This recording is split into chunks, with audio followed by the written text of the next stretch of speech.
Hi, this is Sunmushy again.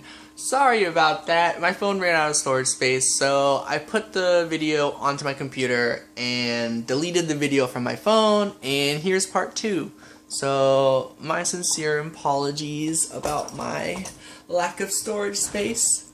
It's not my intention to make this 2 parts, but that seems to happen with my phone a lot. But that inspired me. I'm gonna put on different music.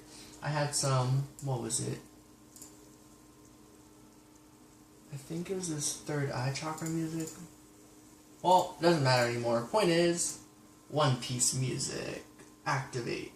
And I'm going to continue this reading on Kaidou. And then the final emperor, Luffy!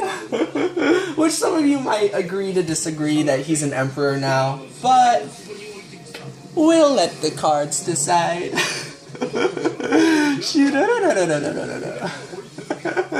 So, let me see. Where I was with Kaidou. Oh, talking about Family Feud. Okay, I gotta calm down. Okay, Kaidou. And I'm finally getting a lot less nervous now, so that's good. Okay, so with Kaidou, I pick up some sort of family feud. To me, this is all about him and Wano. He's got some big connection to Wano. I don't know why, it's like specifically what it is, but he feels entitled to his position. He feels entitled to rule over all of Wano. So earlier I was like, oh, maybe all these is just multiple personalities, and in a sense it could be, but like they all look too calm. I feel like perhaps these are all specific people that we don't know about right now in the series currently, but we will learn about them, and they play a big role into who he is. Maybe when he gets like angry drunk or sad drunk, he's taking on a lot of personalities from the people he knows in his life or knew in his life. You know, like, let's say he had like, for example, an abusive father, then like that's where his aggressive drunk comes from. But then in his like crazy sobbing, maybe he had like a mom or a sister or something, or has, you know, who was like really emotional, or like it was his mom. Pretty hard to say, because there's so many different royal figures in here pretty much. Pretty intense. This one. So, since I already started a new video and I have all these cards here, I might as well pull some clarifiers on Kaidou. I'm pretty excited about that. Wish I could give a better story about him, but all I can say is that there's most likely some sort of family issue, and there's most likely some sort of entitlement that he's got going on. And once again, like a coming together and a split. It's like, I don't know, to me this looks like forcing 2 different paths together, which could be like him becoming the ruler of Wano, perhaps. That's kind of how I'm picking this up as. Of course, I'm sure like in the future, looking back at this reading, I'll be like, oh, that's what these all were. But like right now, since, you know, I'm in the present, not in the future, fortunately. I wish there were like 50 chapters out and I could just read them all right now. Woo! Speaking of which, I'm really excited about the chapters that are going to come out. Knight of Wands. Yeah, there's some sort of... He's a very unstable person. It's kind of funny. He seems to be this unbreakable force, but I'm picking up with the Knight of Wands in reverse. With it in upright, it's like you really, really persevere through everything, but reverse, it's kind of like, damn, like, pretty unstable, but not like... Not Big Mom's kind of unstable. Hers is like, really like... notable. His, it's just kind of like hers, it comes from like all this like power, but something tells me he's a lot more fragile than we think. He's a lot more fragile emotionally and like in that kind of aspect. It's like on one end he's so like certain, like this is a path he wants to do. He wants to rule, he wants to do this, he wants to do that. But on the other end, it's like he's totally ready to just give up. Totally ready to just quit. So to me, this sort of like contrast, this dichotomy, it's kind of like how he's got all this power, and yet like when he was introduced, he was trying to kill himself. Remember, like it was the title I think of the chapter was suicide. So to me that kind of like, oops, is expressed with the Nine of Wands. And I kind of accidentally flipped this in reverse. So it's kind of like, yeah, it's kind of like he's got a lot of good things going for him, but he's just not seeing it sometimes. He's still got that energy, so yeah. I just get, we might actually feel a bit more for Kaidou than we would for Big Mom, because we saw her backstory and like, damn, that sucks and everything. But like, Big Mom is so terrible. I think, oddly enough, we might find some reason to like Kaidou. As of now, there's kind of none, you know, like, killed Momonosuke's, like, parents and all that. But it's very possible we're going to learn some stuff about him that might explain a lot of his behavior. Which, you know, that's all of One Piece. I'm going to stop pulling clarifiers. Actually, nah, I want to pull a few more clarifiers on Kaidou. I'm actually just really intrigued. By the way, I've done readings on, like, characters. Ah, death. Okay. Oh, wait, we were just talking about that. Suicide. Yeah, he's trying... Oh, man, he might actually be immortal. He might be an unkillable thing, and he just wants to die at this point. Dang. That'd be pretty intense. Nine of Pentacles on the backbone. This, like, paradise, this stillness. Oh, yet again, Pentacles.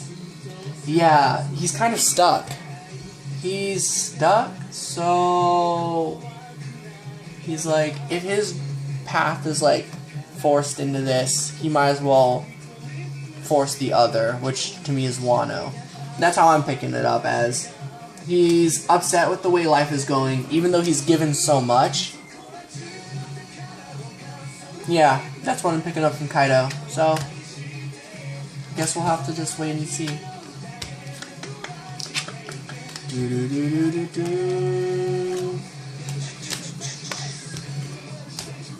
Oh yeah, and if you don't like One Piece theme song music, my apologies, I do. So it's gonna be on while I channel the best emperor out there on the seas, Luffy. Okay. No, I'm not counting that. Sorry, universe.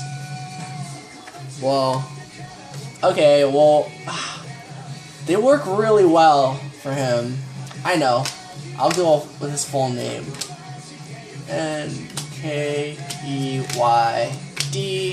That worked out. Huh. Did I even shuffle this top part, or did those cards just fall out? Oh well. Woo! Let's get it. Da, da, da. So, coming in hot, we've got Monkey D. Luffy. We get the world. Like, the moment he was born, this is like the Destiny card as well, pretty much. It's like, he is about to experience the world, and he is ready for it. I can't remember who got the Queen. I think Shanks got the Queen of Swords, actually. That's actually really cute. Oh, they were just bound to one another. They were destined. Okay, so he's gonna experience the world. Ten of Pentacles. Here we go. This is what I was talking about with Big Mom, I think. How she only got a 4 of Pentacles, like this like unstable thing. The bonds that Luffy's gonna make are truly unbreakable bonds. They're truly there. Everyone's emotions are tied. Like, everybody is one. Everyone is in unity with the Queen of Cups here. You know, like, he brings all of this energy together because it's him. So Cups is emotions, and Wands is like path, beliefs. So he's got his own beliefs and his own path, his own journey, and he's just charging straight on, and it leads to a lot of roundabout thinking. He's a very circular kind of person, you know, goes back in the same train of thought. But it's like what makes him special. It's like what allows him to charge on, and obviously he feels good about it. Queen of Cups in the very center of all this, in the heart of this, the D. So then we've got Luffy. Now Luffy's Two of Wands. With all of this in mind, I definitely pick it up as he actually brings people together, and it's fun because we get a 4. We get a 2 of Wands, we get a 4 of Wands. And 4 of Wands, it's kind of like, he understands, like, as you go on your journey, things that you experience, people that you meet, they get left behind, but you gotta pack your belongings and carry on, you know? And that shows true inner strength, and that shows, like, at the end of it, it's because he knows everybody will come together. So, an example of this would be like, you know, the Four of Wands, like, let's say it's like Luffy and his crew, and then they meet Vivi, and they're all cool, they're all having a good time, but at the end of the day, Vivi's gotta get left behind, you know, like, they gotta move on with their journey. Or like when he runs into like animal friends, it's like they're cool, or like the townspeople, like, cool place, cool cities, I gotta keep going, you know. So this is kind of like, this is like the ship, this is the Sunigo, or the, this is like the ship, the Sunigo, or Mary, you know, whatever. Like, they, like, sail to this one single wand, this island, and then they have to sail off again. That's the Four of Wands, essentially. It's like, you know, people come and go. You know situations come and go. And things will always get left behind. But, like, we get a lot of strength, which this is all about inner strength, of course. So, like, that's what makes Luffy truly great. He doesn't take everything. He doesn't take that place and bring it with him. He understands it's not his. He has true inner strength to know that everyone else's freedom belongs to them as well. So, very different from Blackbeard. And of course we get the Ten of Wands, which is just kind of like, it's similar to the Ten of Cups. Ten of Cups is like, you get everything, like, happy ending, you know? Ten of Wands, it's just like, this is like becoming the Pirate King, and then Ten of Cups would be like the feelings behind becoming the Pirate King, if I were to explain it. So yeah, basically, he's on this journey. It's really, he's approaching the destiny part, you know, what he wants and everything, real soon, real fast. And at the very end of all of this, it's going to teach many lessons. The Hierophant is the teaching card. So, like, truth be told, Luffy's he's a, I almost said healer, but he is a healer. But he's a teacher more than anything. At the end of all of this, once he's a Pirate King, he's going to teach the world, pretty much, this kind of unconditional love and sense of freedom. I don't know. Pretty excited for Luffy to become the Pirate King. So, and to me, this is totally Emperor material. We just did all the other Emperors, and they all did a bunch of stupid mistakes and stuff.